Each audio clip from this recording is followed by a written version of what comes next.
I gotta get where I'm more comfortable to hold this.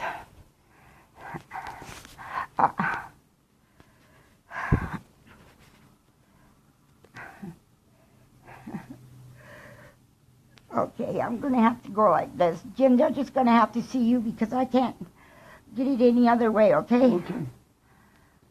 Okay, I don't know if anybody's out there yet, but if you are, I've been having technical difficulties because,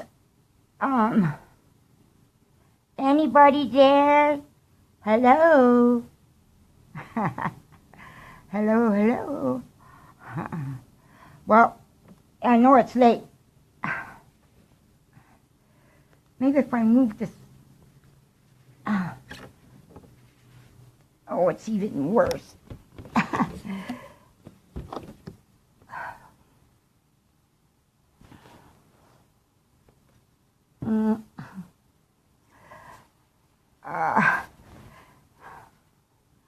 Sorry, everybody, but the only thing I have to film with or anything, there, right there, if I can just hold it there. Jim, move your head a little bit more. Okay, there. Are you comfortable? Okay, like that? Yeah. Okay.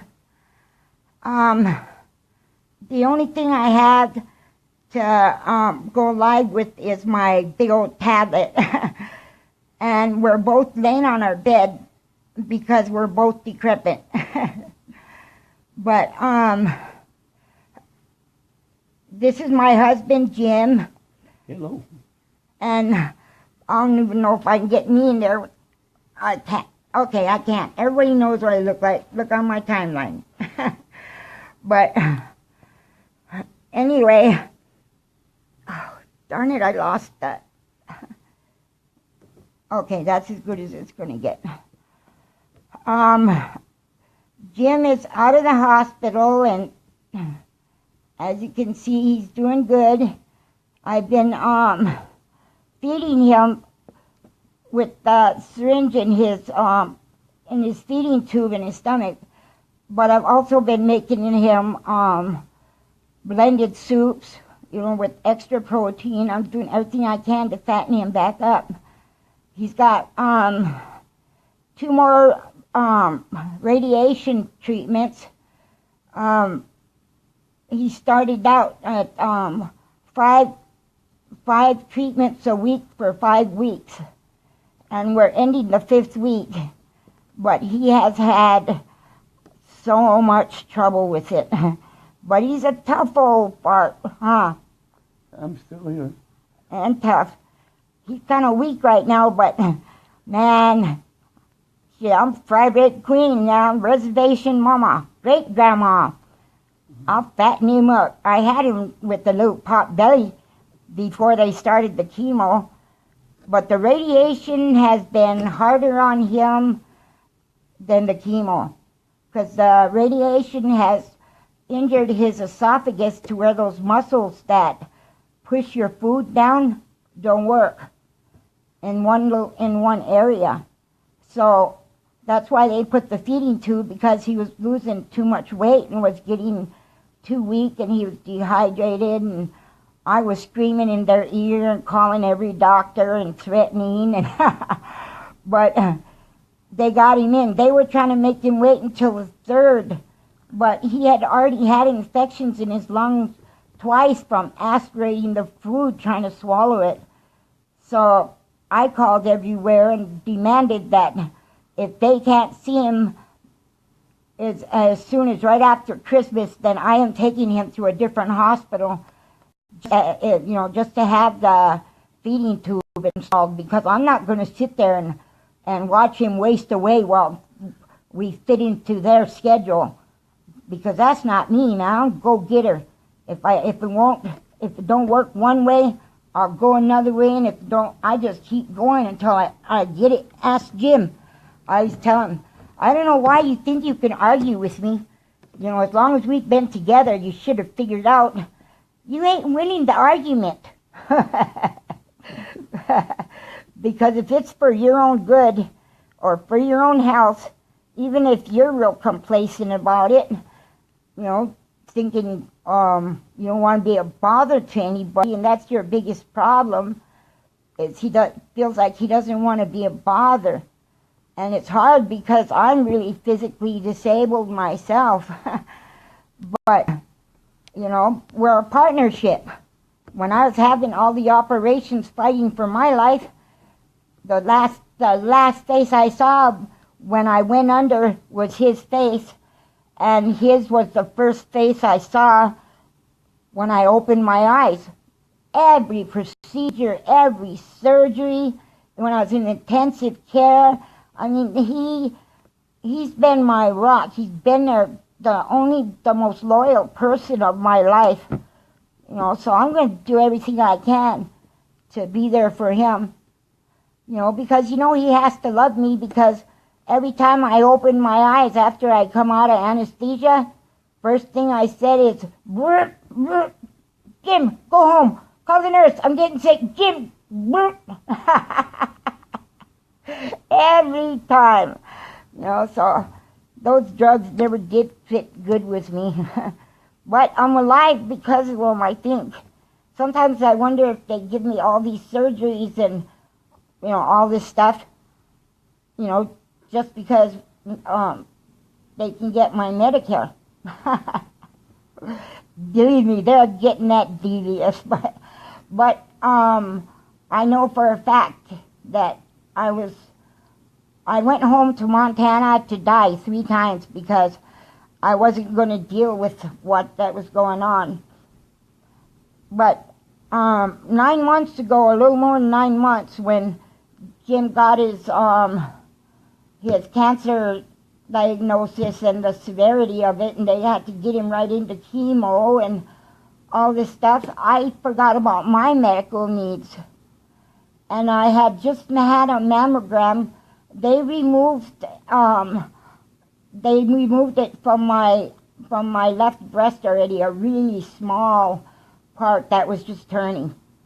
So I've had to have a mammogram every 3 months for 6 years now. Well, anyway, I had one, and I've had them at 3 different medical facilities during that time. Because if one ain't right, I'll go to another one. If that one ain't right, I'll keep going. If I have to go to a different place, I will. Not that bad. I just know I'm not settling for health care like we get on the damn reservations. Give us those horse doctors. And then they act like we're all drug addicts and alcoholics, even if we're not. We all get treated the same. You can be on death's door and they'll still try to give you Tylenol because they're afraid that you're a drug addict. That shit is sad. I hate reservations and I hate Montana. Billings, Montana is redneck city. I've experienced nothing but racism from the first moment I got to Montana. But the only reason I stayed because that was my family. Now I've got all kinds of family there, but because I didn't live up to what they thought I should, I'm pretty much disowned by the whole damn bunch. But you know what? That's okay, because I got new family. I got family here. I got two sons that show me more love than any of my kids. I have people everywhere that call me mom that love me. So, if they don't care, that's okay. I'm not going to say you have to or hate them or anything. But I just don't choose to have them in my life right now because they're abusive. Maybe I did things in the past, but I wasn't perfect. But right now, they're abusive to me. So I don't go to Montana anymore. So, but anyway, back to the mammogram. After Jim got sick, I didn't go back. They asked for the records, and I signed releases for them to get mammograms from anywhere I've been in my life. So I didn't, they said if I don't hear from them to just come in for my usual 3-month mammogram. And believe me, having a mammogram every 3 months is torture. I mean, get your boobs smashed. I mean, I'm already fighting gravity in old age. Just kidding. But anyway, the last one, after they got the records, I started getting all these letters from them. Urgent, confidential, all this stuff, and I never opened up. I just threw them in a drawer.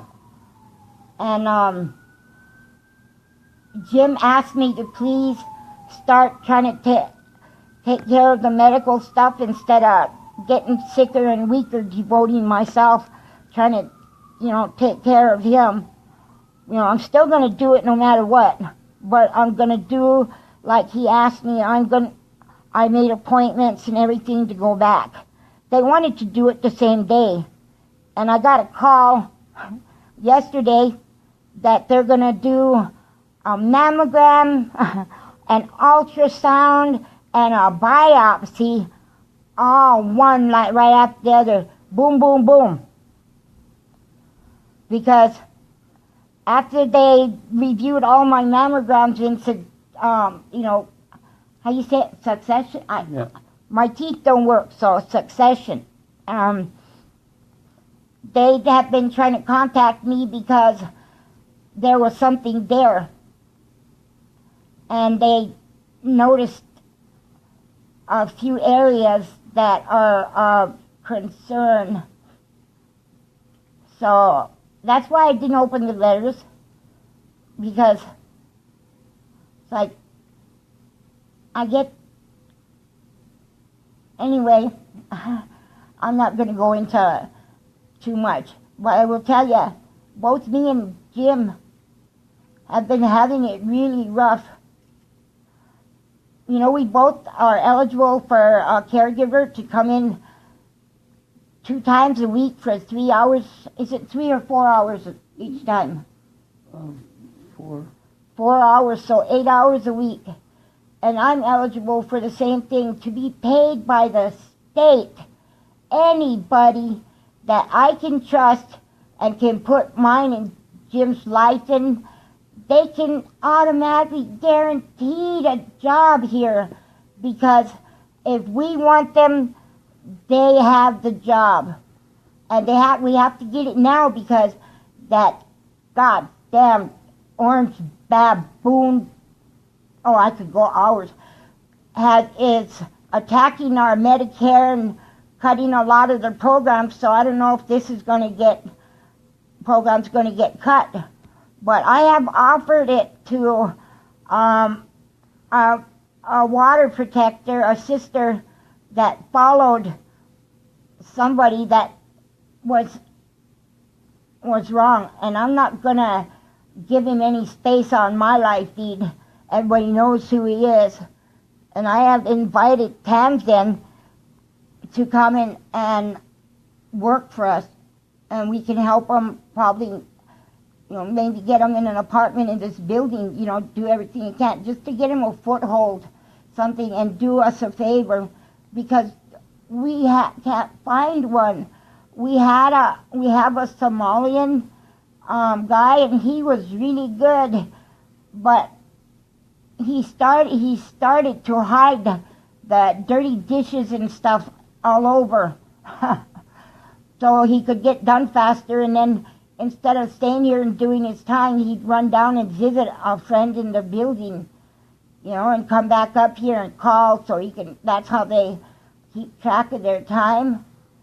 So, we need help. And we're not asking for somebody to just come and take care of us. I need somebody to come and help me. I have skills like you wouldn't believe. I can do quill work, I bead, I do silk screen, I knit, I crochet, I can weld. I was an iron worker. I mean, I have so many skills, and the things my grandma taught me to cut and dry meat, corn, things like that that were taught to her that I'm supposed to pass on. But I can't get anybody to learn it, you know. So I'm looking for somebody that could be like, how would you call it if I was their mentor? Whatever. Just to come and learn everything that I have to offer. And I have some skills. I mean, I have my own designer ribbon shirt that won in a juried art contest. Not as clothes or a shirt or a tradition. It was a work of art. And I have that skill, and I have so much that I'm physically not able to do. And I would really love to pass it on, you know, to a group, you know, to people so that they can help me with all of these art projects and they can learn a skill. I mean, I will give them my talent. I will pass on my designs, and I have star quilt designs that will pop your eyes out. I mean, I designed for Mystic Lake Casino in Prior Lake, Minnesota, Mid-Wacaton Sioux. They, at that time, it was the second largest, and they were building a new casino, Dakota Country Casino. So the wardrobe manager asked me to draw some designs, and I did up storyboards because I attended the Institute of American Indian Arts in Santa Fe. You know, I know my skill.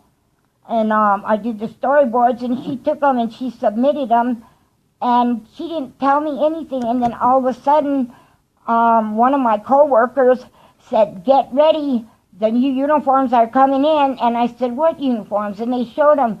She claimed my designs as hers. But then all that time when she's telling me, "Don't show it to nobody, this is just between me and you." Hell no. I had people or friends, you know, that bought all my artwork and stuff, people that knew me. I showed them that all along that I was making it and everything.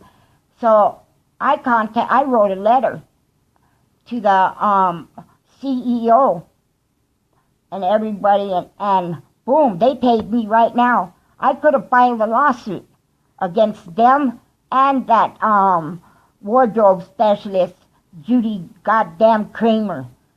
You know, but she tried to rob me of my designs. You know, but she couldn't do it because I didn't play stupid. And then I was contacted by another casino, Turtle Lake. It's a little smaller casino, but I drew them a 5-petal flower that they paid $5,000 for, and it took me 10 minutes. So I know I have skill, and I know I can pass them on, but I just can't get anybody to learn it. So if anybody out there wants to learn, you don't have to be man, woman, but you have to be straight up and dare to learn. I'm not stupid, I can't be hustled, and I'm a great grandmother, and I'm a mother. You know, even if my kids don't give a shit about me, you know, that's okay. Me and Jim have each other. But you know, Jim is kind of getting pretty weak now. But I'm just going to tell you what happened tonight. Jim needed something to drink, and we needed stuff at the store. So I was getting ready to go to the store. And one of my sons called and asked what we're doing. And I said, well, I'm going to walk over to 76. And he said, "You?" And I said, "Yes." And he said, "No, you're not.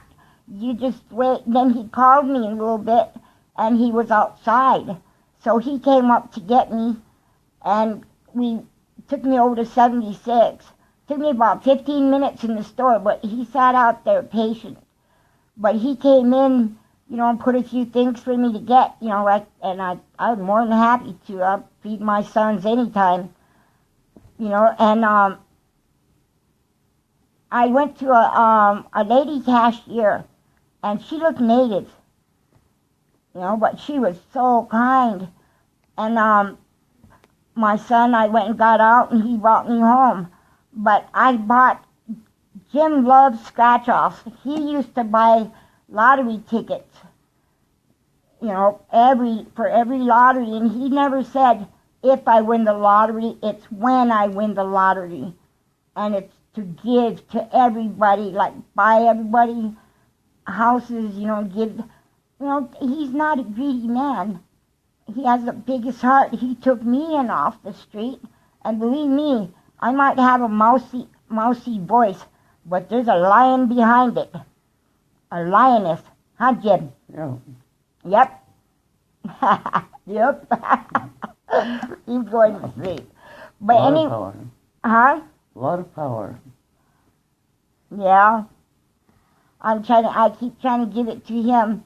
And I think I am, because I do everything I can to help him, even if it's fighting with doctors. One of the doctors wouldn't listen to me, so I wrote to the chairman of the board of directors. Guess what happened? Because I won't take no. I mean, I love Jim, and I want him here. We just got married on October 7th. And, we were planning, and, we were trying to find a date, and then just one morning Jim said, let's go get our license. We went down, got our license, and they said we could get married 3 days later. And after we got home and I looked at the dates, we got our license on the 4th, and we got married on the 7th, October 7th. And if you're Lakota, or you believe Lakota ways, you know that 4 and 7 are sacred to us. So that was a sign right there, and everything just fell into place. And shout out to Kyle and Marnie and Chloe and Wesley Roach and George. I don't know his last name, I just know that he was a big part in it. They came into our apartment and performed a Lakota wedding for me and Jim. This is, I don't know if you can see it, but the blanket that Jim is covering with is our wedding blanket. So, and you know what? They pitched in, they came early, and they helped clean, and they helped unfrazzle my nerves, and because I was trying to clean and cook, but I made fried rice, I made Indian tacos, and I had the dough set, and I was ready to be fried, but I couldn't do the vegetables. Chloe and Marnie came in, and they just took over that kitchen like they were already family, because they were, and they still are. And Kyle, oh man, he did the most beautiful ceremony. I wish I could have recorded it, but you can't record a sacred ceremony like that. So Wesley Roach took pictures. Oh man, he was a photographer from heaven. He caught everything about it that made it, showed how sacred and how special it was. And Jim, he had a really vicious black eye and bruise on the side of his face, because it wasn't because I drugged him to the altar. He's light. I picked him up. No.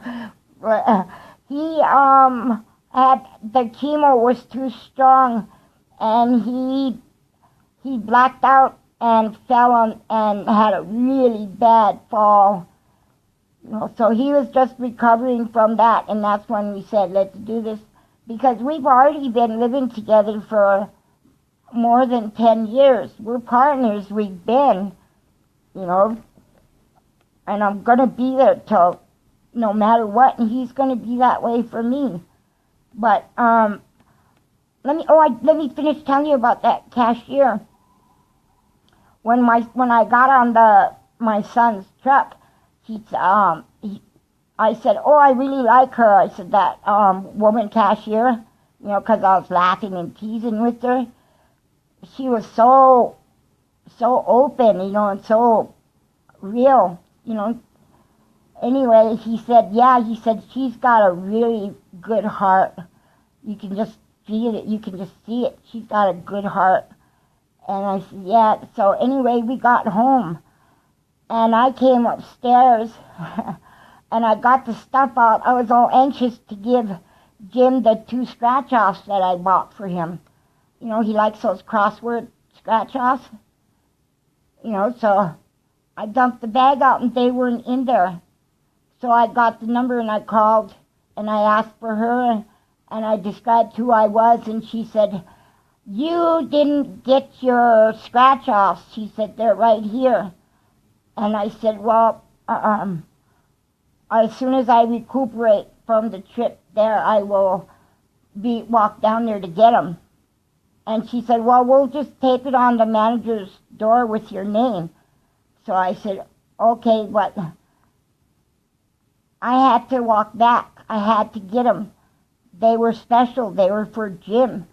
He doesn't feel good right now. He needs things that make him feel good, that he enjoys. So I got the walker, big red, my red convertible, and got my sweater on, walked out, and it's raining. But I didn't care. I walked to the Always 76 because I love the rain.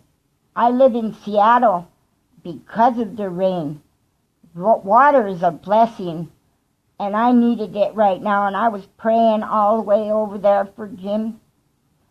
And I got in there, and she's in there, and I get up there, and she said, "You could have got it tomorrow." And I said, "No." I said, "My husband is recovering from a surgery dealing with cancer."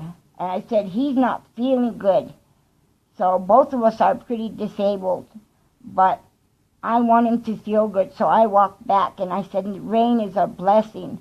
And she said, "Put your hand out." And she said, "Please, just put your hand out." So I did, and she cupped it with both of her hands and said, "You just got a blessing, sister." She said, "It's going to be all right. Believe me." She said, "Have faith. I'm telling you right now that everything's going to be okay." And I started crying. And she said, "I didn't mean to make you sad." And I said, "No. You restored some of the faith that I've been losing in this world." And I said,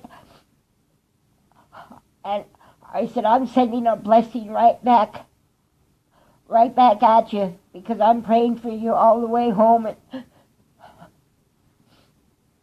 and asking Creator to send a blessing back to the kind woman that picked my heart up." I don't know her name,